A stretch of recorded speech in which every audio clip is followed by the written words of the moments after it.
زیاتره خلک وروره پر پښو روان دي د دا کرایو د وجې څه وایي موږ په رکټس کوو نیوک دا خوا د نشکو د ډلبندین د خوا د ګران راځي چې د پاکستاني اوازه چې ایرانیان یو ډن 15,000 4,000 3,000 روپۍ ګران هر چې موږ مخکې په 200 روپۍ وړي هغه بار اوس موږ په 1500 روپۍ وړو د ګرانۍ د وجې د تیلو د وجې کاروبار باندې اثر لیدلی دی کاروبار نشته زاړه موټرسایکلان رانیسو خرڅوو یوه دانه په هفته کې نه خرڅېږي 2019 پای و چې هغه وخت په پاکستان کې د تیلو د یوې لیټر بیه 125 روپۍ شاوخوا چې له هغه څخه وروسته بیا د عمران خان حکومت راغلی او تیل 160 روپو ته ورسېدل او نن سبا د پی ډي ایم په حکومت کې تیل تر 215 روپو پورې رسېدلی دی په چمن کې راځئ نن د هغه کسانو سره چې د تیلو سره د دوی کاروبار یا ژوند اړه لري له هغوی څخه به د تیلو د ګرانۍ په اړه باندې پوښتنه وکړو چې د تیلو ګرانۍ د دوی پر ژوند باندې څومره اثر کوي تیل چې ګران شوي دي چې مخکې موږ د 600 دا وراچول اوس موږ د 1400 دا وراچوي پر موږ باندې دا تیل دغونې ګران شوي دي مخکې کرایې وروره موږ په 6 وړل اوس موږ 10 زنا خوښه دي یا 10 دا سمې نه راکوي کرایې دي 40 شپې دي څوک یې نه ورکوي زیاتره خلک وروره پر پښو روان دي د دا کرایو د وجې څه وایي موږ په رکټس کوو په رکټس نه دی وروره کرایې ډېرې دي وروره دا رخشې اوس واره نه کوي که به نس اوس په راوړي وازو نو تیل ګران شوي دي وروره موږ وایو چې مثال زموږ دي څه غم وخوړل شي وروره ښه ما اوس په ګرده ورځ 4 پیرې کړي دي 4 پیرې زه تیل ته ورکړم بچیانو ته یې ورکړم اډې والا ته یې ورکړم چا ته یې ورکړم یا اوس هغونه سیل نه کېږي د مخه تقریبا موږ 2500 3,000 لیټر د ورځې سیل کوي اوس د ورځې 1500 2,000 800 سیل کېږي دغه موټران د ورځې موږ درې موټران په اخر راکړو اوس 2 راځي یو موټر موږ د ورځې سیل کم شوی دی رانیوک دا خوا د نشکو د ډلبندین د خوا د ګران راځي چې د پاکستاني اوازه چې ایرانیان یو ډن 15,000 4,000 3,000 روپۍ ګران چې دا خوا ګران راځي باره موږ مجبور دي چې به ګران ورکړو کوم بار چې موږ مخکې په 200 روپۍ وړي هغه بار اوس موږ په 1500 روپۍ وړو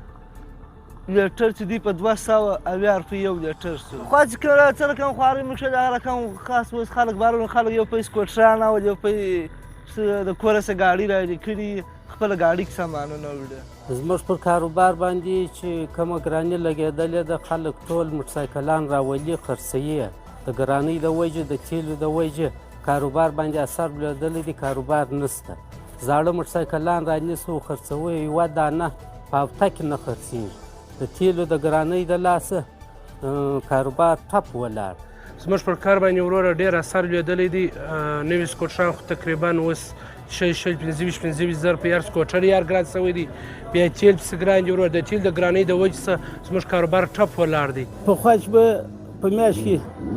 یو دوکاندار یو 15 موټرسایکلان خرڅول یا به 12 خرڅول هغه دوکاندار د تیلو په وجه باندې نو ودالته رسېدلی دی یاره زه فکر نه کوم چې په میاشت کې 3 دانې هم خرڅ کړي د چمن په خلکو باندې د زموږ د علاقې په خلکو باندې ولې ګرانۍ دي وروره خلک په وړو فریادیانۍ کې موټرسایکل یې ګر سره پام نشته موټرسایکل یې ګر سره دغه نشته پخوا به یې دا نه منه ارزانه اوس موټرسایکلان هم ګران دي تیل هم ګران دي د تیل په وجه باندې بیا بیخي ډېره کښتي ده ډېر اثر کړی دی د پسه غوښې کیلو دي په 1400 روپۍ کیلو دي دا رقم بټ هم راواخه په دغه بیه دي غوړي دي هم په دغه بیه دي وریجې دي هم په دغه بیه دي نو ګسه مثل ګرانۍ ګسې جوړې شولې یاره په هغه کې دونه پیسې د کموالی راغلی دی چې موږ دا درلودی چې په هفته کې ګسه موږ دونه بیکاره کېدلی نه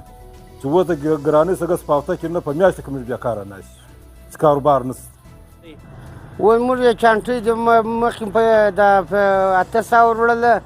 و تیل ګران شول تیل 240 ته ورسېد اوس په 1200 موږ اړو مشکل نه جوار وي خوارای موږ یې نه اړو دا ګرانه ده د دې ترڅنګ یوه بله خبره پر 150 په 160 روپۍ باندې چې په ملک کې کوم انسانانو احتجاجونه کول کوم انسانانو مظاهرې کولې لنګ مارچونه یې کول خدای دې هغوی ته یو ځل بیا توفیق ورکړي چې پر 202 روپۍ باندې هم راووځي په دې اړه باندې ما د پی ډي ایم د ترجمان مولانا حافظ حمدالله څخه یوه پوښتنه وکړه چې آیا د عمران خان مهنګایي حرامه وه چې پر 1.5 روپۍ باندې تاسو احتجاجونه کول او په د شهباز شریف د حکومت یا ستاسو د اتحاد د حکومت په 202 حلاله مهنګایي ده دا ویل چې نه موږ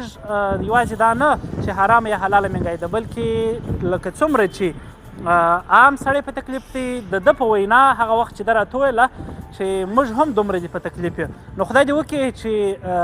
دغه کم په اتحاد حکومت کې چې کم کسان اوس ګډون لري هم د خلکو فکر وکړي او د خلکو لپاره راووځي. ډېره مننه.